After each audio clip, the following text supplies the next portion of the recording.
अगर कोई लॉयर किसी पर्सन का केस लड़ता है बिना 1 रुपया फीस लिए भी, तो इस कॉन्सेप्ट को लॉ में क्या बोला जाता है?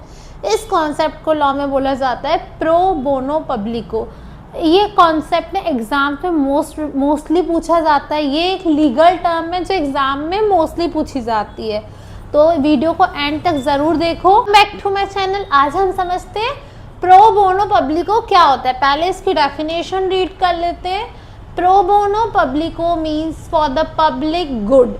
It refers to the legal services provided voluntary and without charge for the benefit of the public or those who cannot afford legal representation. कुछ वर्ड्स यहाँ पे हाईलाइट होने जैसे हैं। प्रो बोनो पब्लिको का मतलब होता है जो पब्लिक के अच्छे के लिए जो काम किया जाता है उसको बोलते हैं प्रो बोनो।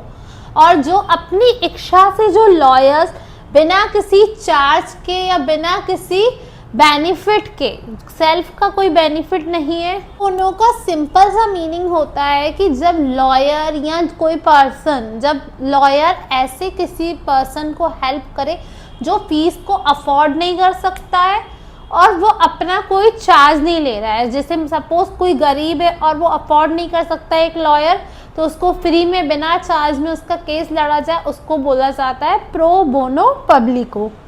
इसका एक एग्जाम्पल देती हूँ। अगर कोई गरीब व्यक्ति है और वो केस लड़ने के लिए एक लॉयर अफोर्ड नहीं कर पा रहा है और कोई लॉयर उसका फ्री ऑफ कॉस्ट मतलब बिना चार्ज के केस लड़ देता है, केस लड़ लेता है उसका, जब वो केस लड़ता है, जब उसको बिना चार्ज के लड़ता है, तो उस गरीब व्यक्ति पे प्रेशर नहीं आता है कि वो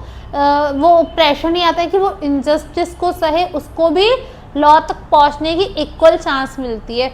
तो प्रो बोनो सिर्फ एक लीगल टर्म नहीं है, ये बहुत बड़ी फैसिलिटी है जो गरीबों तक पहुंचाई जा रही है ताकि हर बंदा, हर पर्सन लॉ को असिस्ट कर पाए और लॉ का फ़ायदा उठा पाए और किसी के साथ भी अन्याय ना हो, गलत को पनिशमेंट मिलती रहे। को लर्न करने का इजी ट्रिक बताती हूँ। प्रो का मतलब होता है फॉर और बोनो का मतलब होता है गुड और पब्लिको मीन्स पब्लिक। तो it is very simple. For, pro मतलब फॉर, बोनो मतलब good and publico means public. For public good, जब कोई काम फ्री में किया जा रहा है पब्लिक के भलाई के लिए और वॉलेंट्री, ऐसा नहीं है कि लॉयर के ऊपर प्रेशर है कि आप पैसे नहीं लेना। कोई अपनी इच्छा से जब पैसे नहीं ले रहा है और अच्छे के लिए केस लड़ रहा है तब उसको लीगल टर्म दिया जाता है। लीगल मैक्सिम ये है। ये अपन नेक्स्ट लीगल मैक्सिम के ऊपर बढ़ते हैं जो कि है पेपर टाइगर। पेपर टाइगर क्या होता है? अब पर्सन, डेफिनेशन रीड कर लेते हैं। पेपर टाइगर क्या होता है? अ पर्सन, लॉ, इंस्टीट्यूशन और authority that appears strong and powerful but is actually weak and ineffective। इसका है लॉ में ऐसा पर्सन हो सकता है या लॉ इंस्टीट्यूशन कुछ भी ऐसा है। आपने वो वाली सिचुएशन देखी, कोई इंसान दिखता तो बहुत पावरफुल है कि वो सब कुछ कर सकता है लेकिन एक्चुअल में वो कुछ भी नहीं कर पाता है, उसी को बोलते हैं पेपर टाइगर होना। पेपर टाइगर होना मतलब दिख तो बहुत पावरफुल रहा है कि उसके पास सब कुछ है लेकिन एक्चुअल में उसके पास कोई रियल पावर एग्जिस्ट नहीं करती है।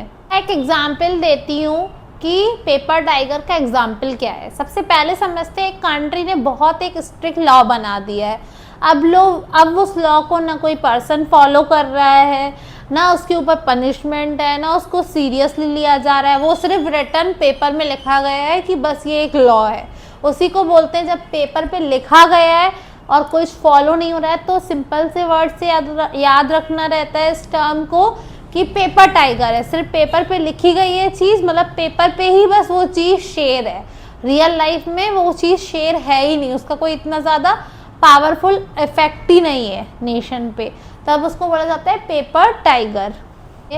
अगर आपको ये वीडियो हेल्पफुल लगी तो please like, share and subscribe to my YouTube channel.